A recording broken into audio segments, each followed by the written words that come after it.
अस्सलामुअलैकुम दोस्तों, last episode में हमने देखा था कि किस तरह अमीर सादतीन कोपैक जुलजान को हानली बाज़ार बेचने पर मजबूर करते हैं, जबकि दूसरी तरफ बहादुर साहब चावदार कबीले पर सरदारी की तैयारी कर रहे होते हैं। दोस्तों, एपिसोड 6 की तफसील में जाने से पहले आपसे छोटी सी दरख्वास्त है कि अगर आपने हमारा चैनल सब्सक्राइब नहीं किया तो चैनल लाजमी सब्सक्राइब करें ताकि हमारी तमाम वीडियोस बर वक्त आपको मिलती रहें। दोस्तों, एपिसोड 6 के आगाज़ में आप देखेंगे कि ग़ुलाम फ़रोश से ग़ुलाम आज़ाद होने के बाद भाग रहे होते हैं। एक जगह रुक कर वो सब अर्तुगरुल का शुक्रिया अदा करते हैं। इसके बाद वो भागकर महफूज मकाम की तरफ जा रहे होते हैं कि डाकुओं का एक और गिरोह उनको देख लेता है और वो डाकुओं का गिरोह ये खबर आरस को पहुंचा देता है। इसके बाद आप देखेंगे कि हलीमा सुल्तान खैमे से निकलकर जुगानी के पास आकर कहती हैं कि मेरा दिल अर्तुगरुल की मौत को कबूल नहीं कर रहा। तुम्हें देखकर मुझे फिर से उम्मीद नज़र आ रही है। इसके बाद आप देखेंगे कि बहादुर साहब अमीर सादतीन से मिलने आते हैं, जिस पर सादतीन उसे खुशामदीद कहते हैं। इसके बाद सादतीन उसकी बहादुरी की तारीफ़ करते हुए कहते हैं कि अब से आप इन्हीं सरज़मीनों पर रहेंगे। जितनी जल्दी हो सके आप अपने कबीले के सरदार बनने की कोशिश करें। फिर मज़ीद कहते हैं कि जुलजान के पास जाकर उनसे हानली बाज़ार ख़रीदने की बात भी करें। इसके बाद सादतीन कोपैक बहादुर साहब देकर कहते हैं कि ये सोना जुलजान के पास ले जाना, इसे देखकर वो इनकार नहीं कर सकेगा। इसके बाद वो कहते हैं कि इस्लाहान खातून और नूरगुल की शादी रुकवाने की भी कोशिश करो। फिर बहादुर साहब वहाँ से चले जाते हैं।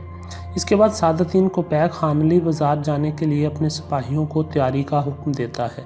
दोस्तों, इसके बाद आप देखेंगे कि कारा चैसार किले में गवर्नर आरस अपने सिपाहियों के साथ बातचीत कर रहा होता है कि अचानक उसके पास सिपाही एक ख़त लेकर आता है, जिसमें सिमको इसे बताते हैं कि अर्तुगरुल उनके कब्ज़े में है।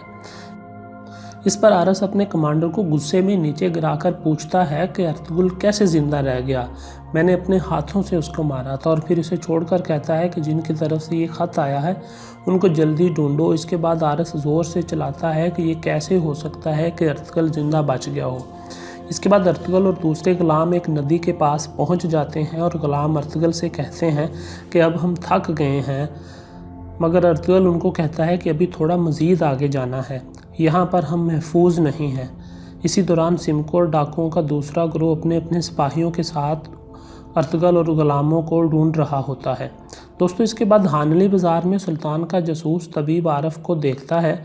इस दौरान वो अपने मखसूस सवालात करता है, जिनके सही जवाब देने पर तबीब आरफ से वो गले मिलता है। इसको सुल्तान का ख़त देता है, जिसमें लिखा होता है कि आप काई कबीले की हिफाजत करें, जल्द आपकी मदद की जाएगी। जिस पर तबीब आरफ अल्लाह से दुआ करते हैं कि ऐ मेरे अल्लाह, मुझे इस काम में कामयाब फरमा और मेरी मदद फरमा। दोस्तों, इसके बाद अमीर सादतीन कोपैक हानली बाज़ार में जुलजान से मुलाकात करके पूछता है कि बाज़ार बेचने पर आप राज़ी हैं या नहीं।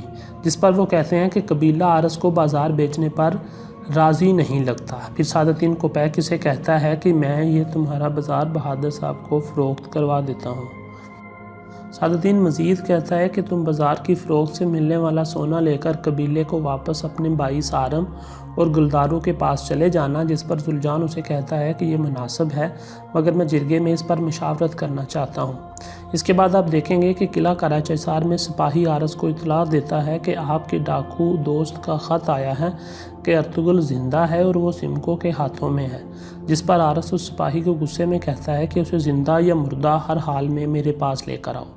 दोस्तों, इसके बाद आप दोबारा काई कबीले के मनाज़र देखेंगे, जहाँ पर हानली बाज़ार बेचने पर मशावरत के लिए बैठक हो रही होती है। इस जरगे की सरबराही जुलजान कर रहा होता है। जरगा शुरू होने पर जुलजान अपने सरदारान को कहते हैं कि हमारे कबीले के हालात ख़राब होते जा रहे हैं, जिस वजह से मैं हानली बाज़ार बेचना चाहता हूँ।